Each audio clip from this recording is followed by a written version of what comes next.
Welcome back, everybody, to the second, I was going to say annual, but not annual, just the second Flashpoint podcast presented by Smarter Sorting. I'm Sam here at Smarter Sorting, my co-host, Akriti. Hi, everyone. Happy last week of June. Yep, getting to the midpoint of the summer. I think last night was the full moon, the strawberry moon. My wife was outside taking photos of it, so that's how I know. But yeah, last week, Akriti was out in South Korea having a really good time. So we missed our second ever episode, which means we got off to a great start. But yeah, welcome back to Flashpoint, everybody. Sort of the industry shortcut to what are some of the biggest news stories happening in the industry. And we're going to go ahead and just jump right into it with what is always a massive deal in the retail world, which is Prime Day. Our first kind of big thing when it comes to AI and tech in retail CPG is this year's Prime Day. Really the big takeaway from it, both from an outsider's perspective and I'm sure from inside of Amazon, was how effective AI chatbots sort of emerged to be. So for reference, Amazon Prime Day, June 23rd to June 26th, this year, US shoppers spent just under $30 billion, I think 26 something, across retail sites during the 4-day Prime Day.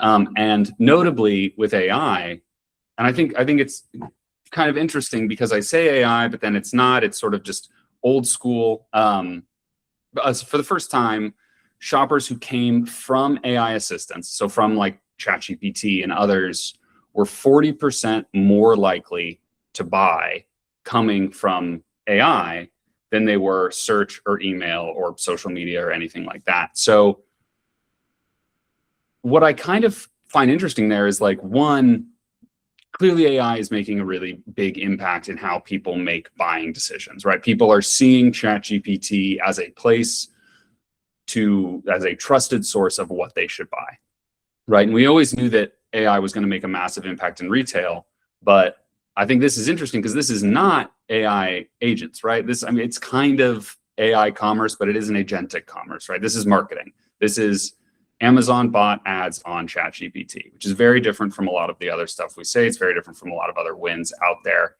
And I find that interesting, especially the fact that it's more so than search, right? I mean, what do you think, Akriti? When I'm like getting advertised to, typically that is somewhat, you're the marketing expert, right? Like that, for those of you who don't know, that's what Akriti does here at Smarter Sorting.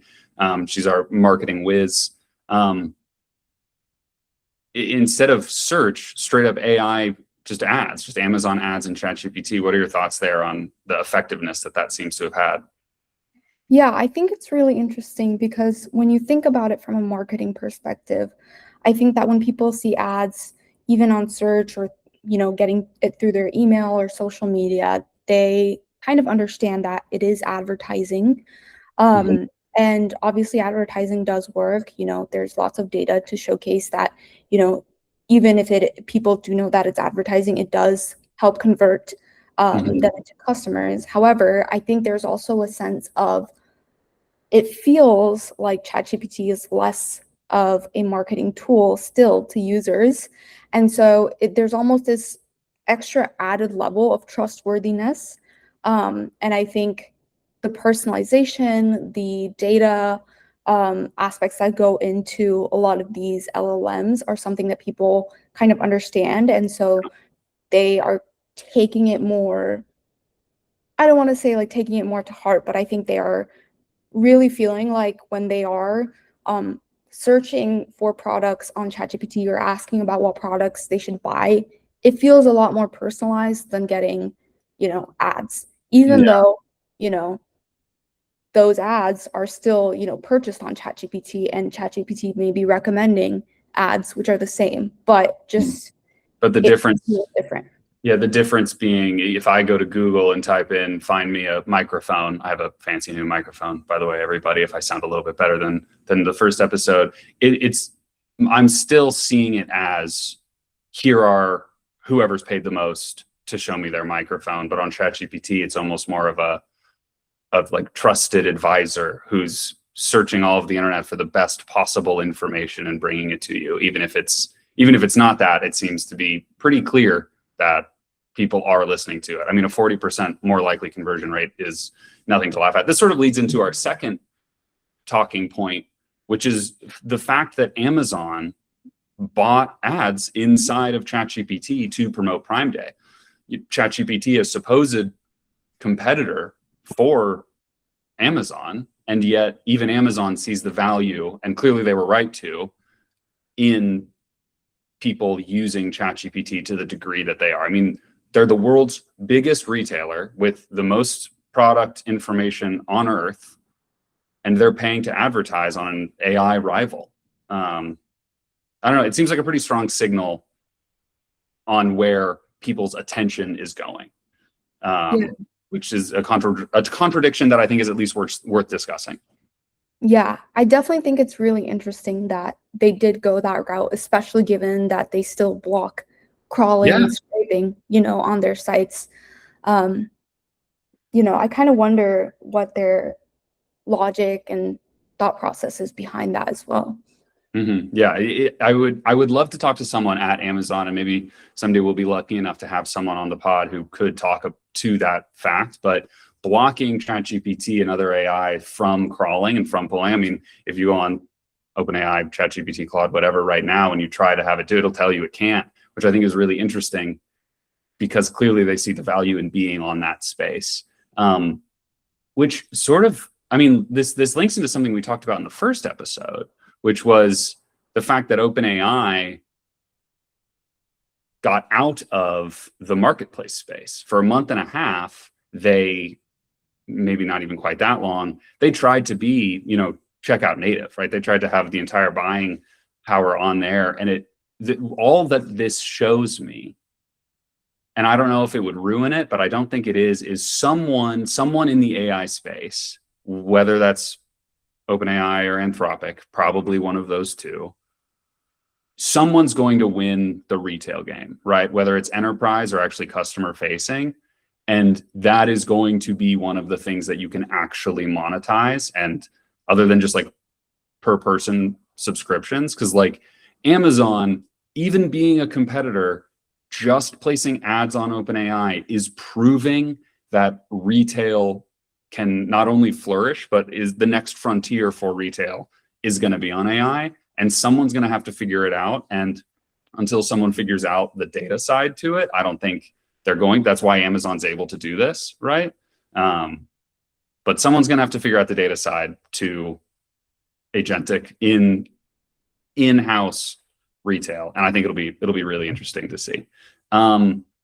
Okay, so AI is working for Amazon in some matter of another. Maybe what all we're saying is actually just marketing is, but I think it is more than that, right? The Rufus tool, which I now know is now debunked, is just in Alexa. So BCG came out with the Consumer Goods Forum, this was last week, that with a report that found that 75% of CPG respondents, so people who are in the CPG industry, responded to this survey, said that their AI adoption is stuck in pilots or exploration mode, right? So 3/4 of all AI investments are stuck. And at the same time, this study found that scaling AI is going to be able to grow the demand value chain at these brands by 2.2 to 3.6 of EBIT for CPG brands, and like 1.8 to 3.6 for retailers. And agentic AI could double that. So all of this value for generating demand and for increasing supply chain is sitting there, but 75% of all AI adoptions are stuck in pilots or in exploration mode, which again kind of goes to what we were talking about last week, which is we're seeing chatbots and we're seeing all of these things where you're giving your employees a chatbot and you're letting people chat on your website, and that goes live, but that isn't driving anything. That's not running your business on AI. That's not making you more money. Maybe there's some sort of uptick with the Dick's Sporting Goods AI coach, but yeah, I find it interesting that everybody's talking about AI and everybody's talking about how it can affect retail, but these brands are stuck in pilots. I don't know. What do you think? You've seen a lot of this. Yeah, I think it's interesting in this scenario. So I'm kind of curious what demand value chain actually means, because I think a lot of times when we talk about AI, we don't break it up into different business functions and what that could look like. So I'm curious what this is specifically talking about. Yeah, I'd be interested to see which exact brands they were working with, because this is a pretty clear picture of AI hype versus AI at scale, right? So figuring out if you're going to be investing in AI, which is sort of a perfect lead in for the next thing we're going to talk about, how are you going to move past just a pilot and exploration, right? Of just like, yeah, let's try these tools for a little bit. Like, people are going to need to actually commit to do that. So what I'm talking about with the next thing we're going to talk about is NVIDIA recently released the state of AI in retail and CPG in 2026, which is great because that's literally everything that we're talking about. So thanks, NVIDIA. This is the third time they've done this survey, and they found that, unsurprisingly, from what we talked about last week, retailers will increase their AI budgets in 2026, and they're going to be prioritizing open source models and agentic and physical AI, right? So, and there was one other thing, 90% or something like that, 89, 90% say AI is increasingly important to their business, right? Which is a pretty vague term, but I think these two studies go interestingly hand in hand, where it's like 90% of everyone in this industry is increasing their AI budget and saying it's more and more important to our business. And 2026 is the most important year, and 2027 will be the most important year.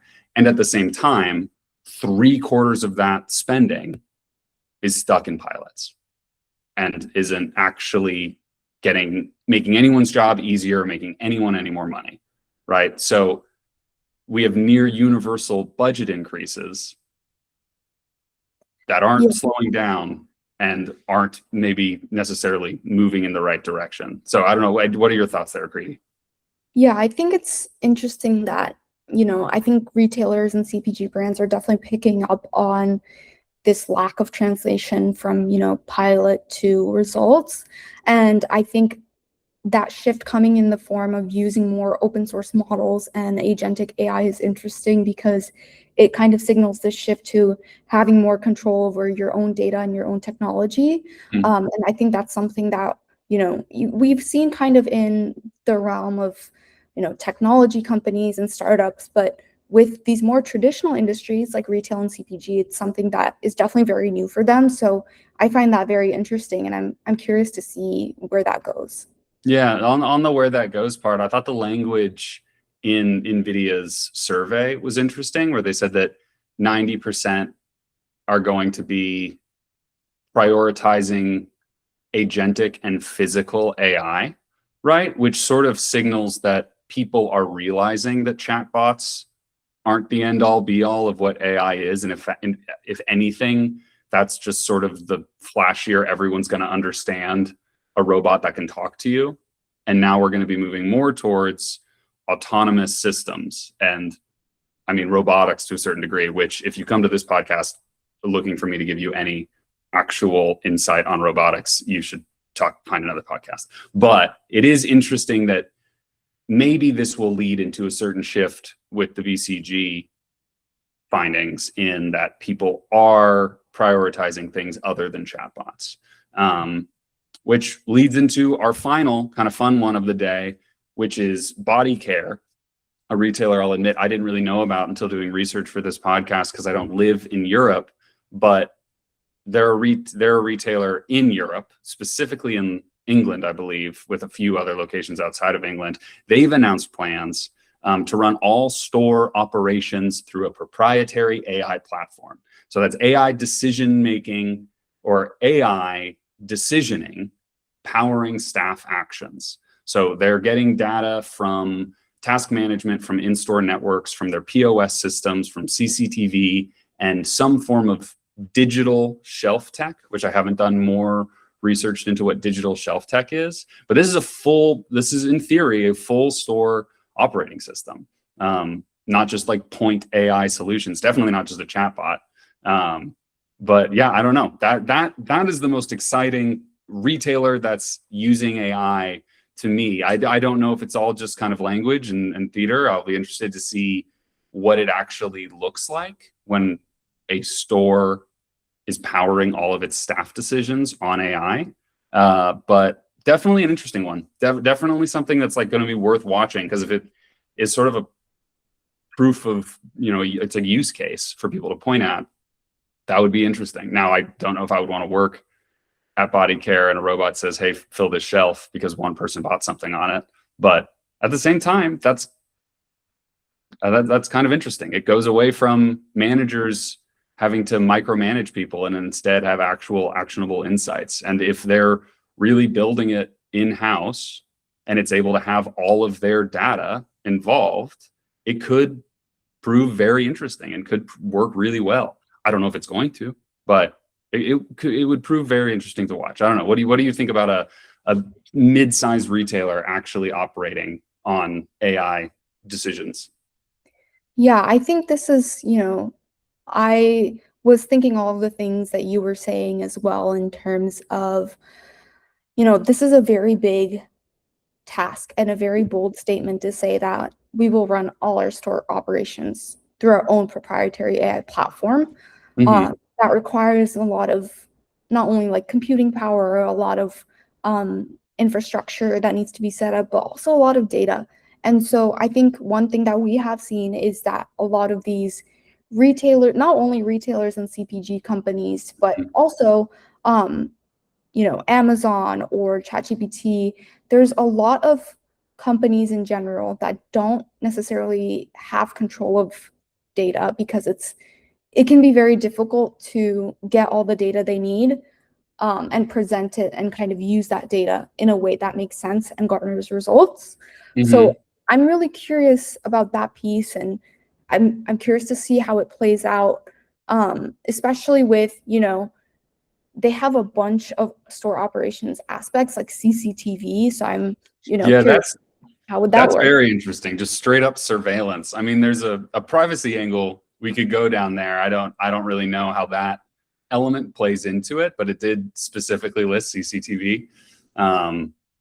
Yeah, I mean, this sort of goes, this was something me and Akriti were talking about before the call, but as all of this news comes out, it's good to hear that people are leaning in with their investments and they are knowing that they have to grow. It's not great to hear that most of it's stuck in pilots, because what we're seeing is AI really be adopted by the big players, right? By Amazon. They see the value there. They are leaning in with AWS and with Alexa and all of those things. Walmart, all of the big players are starting to really do it. When I see a world where AI proves to not make Amazon more of Amazon than it already is, and Walmart more of Walmart, like, of course they will grow, but what AI should be able to do is even the playing field. It should be able to give everybody fast and cheap data and systems in order to compete on the same level